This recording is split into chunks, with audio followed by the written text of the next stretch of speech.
Commission Chandrasekhar Reddy గారు ఒక విషయం నేను మీ దృష్టికి తీసుకెళ్తున్నాను. మీరు షోకాస్ నోటీసు ఇచ్చామని చెప్తున్నారు. అంటే అప్పటి పిఐఓ పేరు ఏసీపీ వెంకటేషు. మీరు ఆర్డర్ చేసినప్పుడు సమాచారం ఎవరు ఇవ్వలేదు? సమాచారం ఇవ్వండి ఏసీపీ వెంకటేషు. మీరు షోకాస్ నోట్ ఎవరికి ఇచ్చారు? వసుంధర యాదవ్ ఏసీపీ గారు ఇప్పుడు ప్రజెంట్గా. ఇది 2022లో జరిగిందని మీరే అంటున్నారు. మరి 22లో జరిగినప్పుడు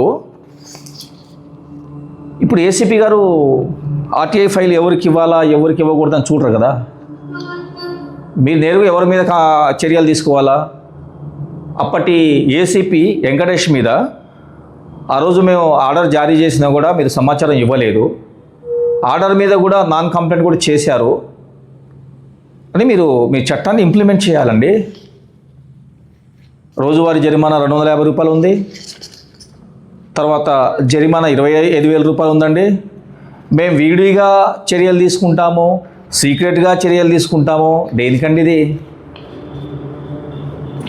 విడివిడిగా చర్యలు తీసుకుంటాము. ఇంత షో పుటప్ పనికిరాదండి. కమిషన్ గారు ఎవరి మీద మీరు తీసుకోవాలా? ఏసీపీ వెంకటేష్ మీద యాక్షన్ తీసుకోవాలా? మరి ఇంత మీరు షో పుటప్ చేస్తున్నారని చెప్పేసి నేను అనుకుంటున్నాను. ఇంతవరకు మీరు హీరింగ్ నడిపించిన దాంట్లో ఏమన్నా ఇన్ఫర్మేషన్ వచ్చిందా కమిషనర్ గారు? ఈ మొత్తం కట్ట అదే, ఈ కట్ట మొత్తం అదే. నాలక గీసి పడేయటానికి కూడా పనికిరాదు. ఇప్పుడు సమాచారం ఏ పిఐఓ కూడా సమాచారం ఇవ్వట్లేదు. ఎందుకంటే కమిషన్ అప్రూవ్ అవ్వమంటారు. మీరు చాలా మర్యాదలు చేస్తారు కదా పిఐఓలకి. అందుకోసం వాళ్ళు ఏంటంటే ఇక్కడ సమాచారం ఇవ్వరు. మీరేంటంటే ఇది తూతు మంత్రం తుమ్మకాయ మంత్రంగా మేము చర్యలు తీసుకుంటాం, మేము విడిగా చర్యలు తీసుకుంటాం, మీరు రానందుకు మీ మీద ఎందుకు చర్యలు తీసుకోలేదు, ఇదంతా షో ఎందుకండి? చర్యలు తీసుకుంటే చర్యలు తీసుకోవాలా. ఇప్పుడు ఏసీపీ మీద కాదు తీసుకునేది మీరు. గతంలో ఆర్డర్ జారీ చేసినా కూడా ఎవరైతే సమాచారం ఇవ్వలేదో ఏసీపీ వెంకటేష్ మీద తీసుకోవాలా.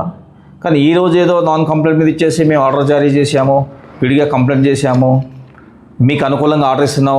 దేనికి పనికి వస్తుందండి ఇది? మీ ఆర్డరు దేనికైనా పనికి వస్తుందా?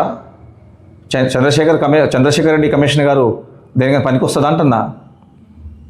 తెలంగాణ రాష్ట్రంలో కమిషన్ అంటే చాలా చులకన చూస్తున్నారండి.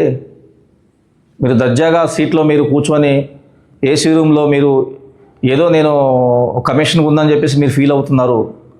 కానీ ప్రజలు మాత్రం కమిషన్కి వెళ్తే ఏమాత్రం కూడా అక్కడ న్యాయం జరగట్లేదని చెప్పేసి తెలంగాణ రాష్ట్రంలో చాలామంది గగ్గులు పెడుతున్నారండి.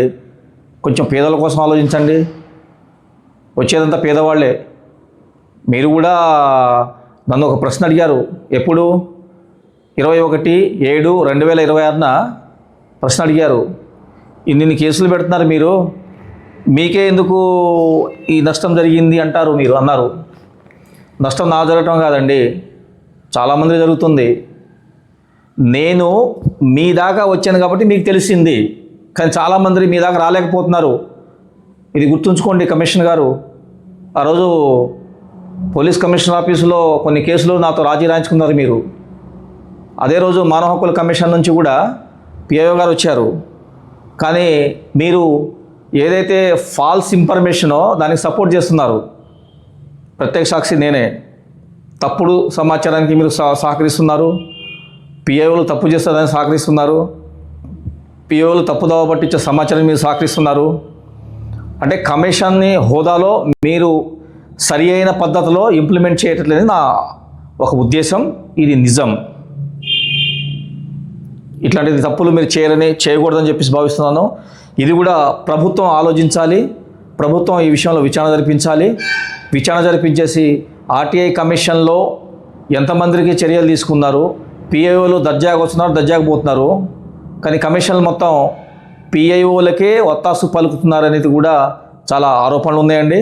ఆ ఆరోపణలు నిజం చేయకండి. దయచేసి అర్థం చేసుకోండి.